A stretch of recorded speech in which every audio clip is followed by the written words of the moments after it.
Bonjour, donc la présente vidéo va vous présenter le diagramme des exigences de la lampe de poche. Donc là vous avez le diagramme des cas d'utilisation, le use case.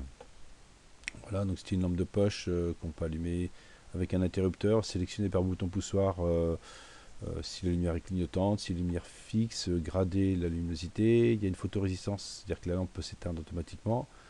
La lampe peut être rechargée par un port USB, donc dans ce sein il y a un accu lithium. Donc là on va créer toutes les exigences économiques, mécaniques, électriques, esthétiques, si on veut par exemple. Donc là, on va créer un diagramme. Donc exigence, requirement. Donc on va mettre le modèle, on va mettre le nom. Donc là, vous faites clic gauche, clic droit. Donc là, c'est la lampe de poche. Voilà. Donc on va poser une première contrainte qui peut être une contrainte mécanique.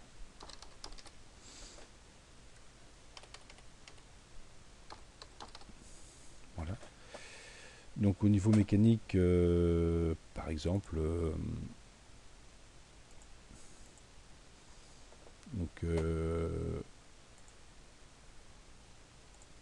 le boîtier doit être cylindrique, par exemple.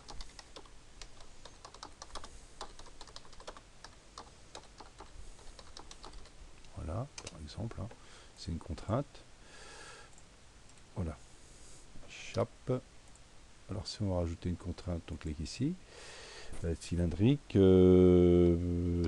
mm par 50 mm par s'il est cylindrique, forcément il y a deux dimensions. 100 mm de long par 50 mm, voilà.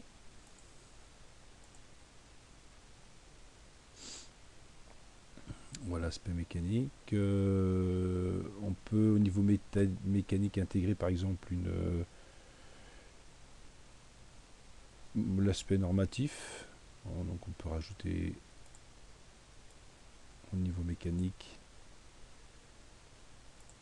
Donc on sélectionne le bloc. Non, c'est dans l'autre sens. Voilà. Donc contrainte intègre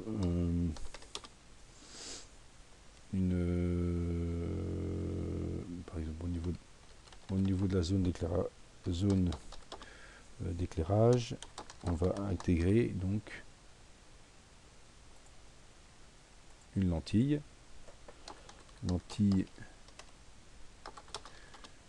de protection au niveau de la zone d'éclairage, hein, pour le démontage par exemple. Voilà. Voilà, on peut mettre toutes les contraintes, hein. Donc qu'est-ce qu'on peut avoir au niveau mécanique? Lentille de protection. Au niveau des contraintes mécaniques, on peut dire par exemple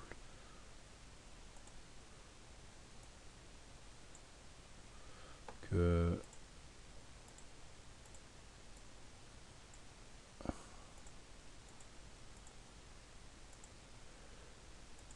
donc démontable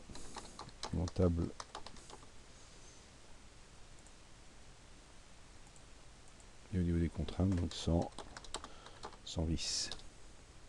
C'est-à-dire que tout sera clipsé, démontable sans vis. Voilà, ça peut être une contrainte. Alors, si vous cliquez là, normalement, ça rétrécit des... C'est ici, voilà, ça rétrécit automatiquement. Voilà. Au niveau mécanique, après, au niveau électrique,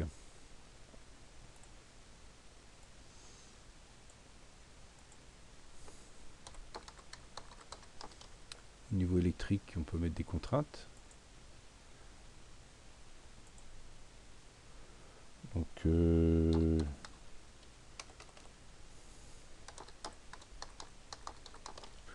de sa constitution, Donc bouton 9 par exemple. Voilà. Bouton poussoir.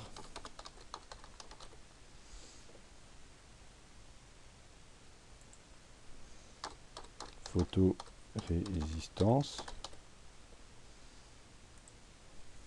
Batterie.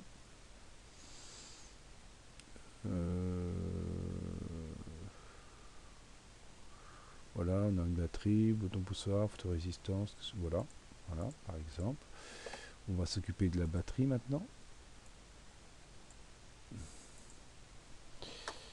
Batterie, donc au niveau des contraintes, on peut dire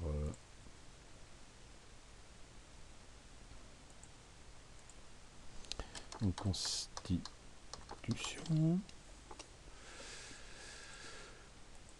Donc on peut indiquer quel est lithium, ça peut être une exigence. Lithium, 3 volts 7.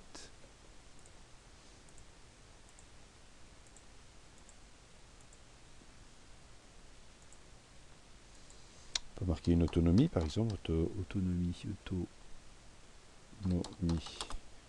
10 heures. Et puis on va mettre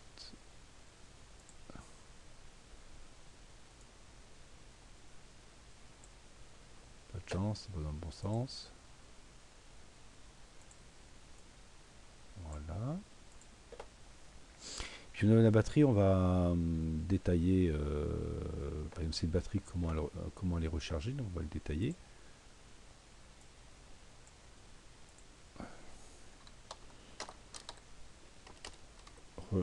Rechargement. Donc là ça va plutôt être dans ce sens là.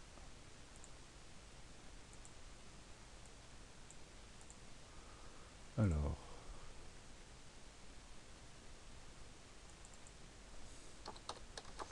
mode de rechargement.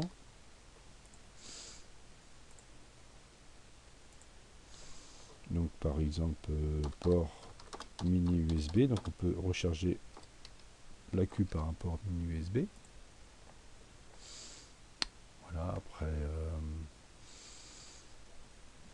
on peut, tout ce qui est des contraintes, on peut avoir des contraintes normatives aussi. On va le mettre là. Donc tout ce qui est normes.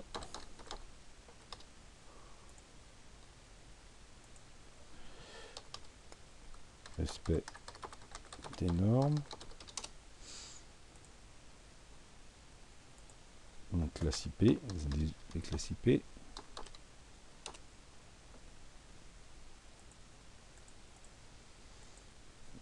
La classe IK.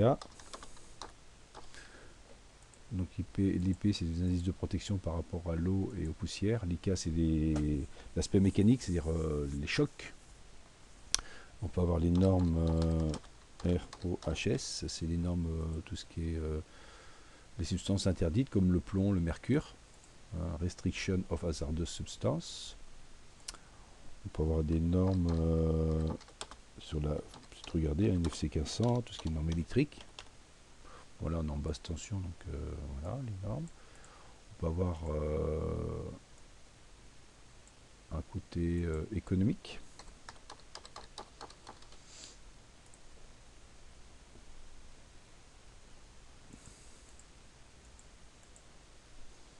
Coût.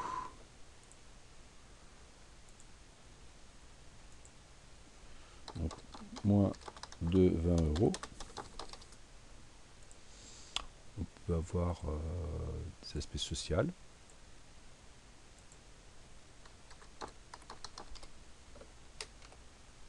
Un aspect social.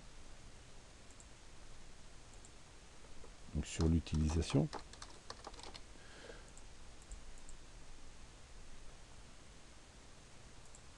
Donc adapté aux personnes alors hémiplégiques, les personnes handicapées, voilà, de manière générale. Alors personnes handicapées, ce serait bien avec un S, ce serait mieux. Alors, les personnes handicapées. peut avoir un côté esthétique.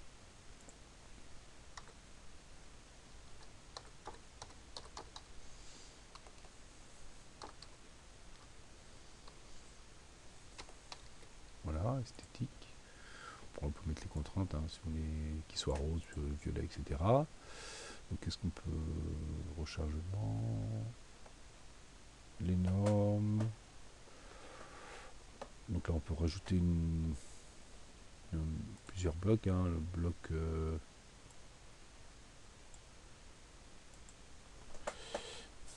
détection de pas détection, donc la contrainte c'est plutôt qui s'allume extinction automatique.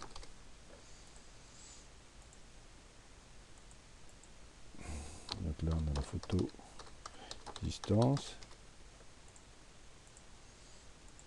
Donc contrainte c'est la lampe s'éteint s'il fait jour.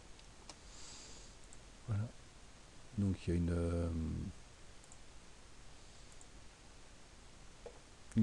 une extinction automatique s'il fait jour. Donc bien sûr mécaniquement il y en aura une contrainte sur la photorésistance. Donc on peut rajouter une contrainte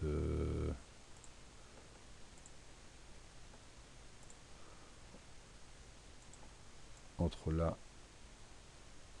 non pas là, pas dans ce sens là, plutôt rajouter une dépendance entre là et là. Alors après il faut essayer de bien présenter ça. Voilà, la dépendance c'est que bien sûr qu'il faut que la LDR ou la photorésistance soit bien placée par rapport mécaniquement, c'est-à-dire qu'elle puisse voir la lumière ambiante. Donc il y a un côté normatif aussi, hein, au niveau des classes, des indices de protection, hein. Donc c'est-à-dire qu'elle ne doit pas être, si on prend un IP 67, voilà, il va falloir faire une zone translucide dans le boîtier qui permette de détecter la lumière en respectant les normes. Voilà, donc vous pouvez réaliser toutes vos exigences, hein, et puis après, fichier imprimé. Voilà, et puis vous choisissez faute imprimante, et puis vous imprimez. Alors je pense qu'il y a aussi, on peut sauvegarder en tant qu'image aussi, qui peut être pas mal. Pour sauvegarder en tant qu'image. Et puis vous pouvez travailler votre image sous Paint si vous voulez bien la découper ou voilà, bien la présenter. Donc voilà pour le diagramme des exigences sous Magic.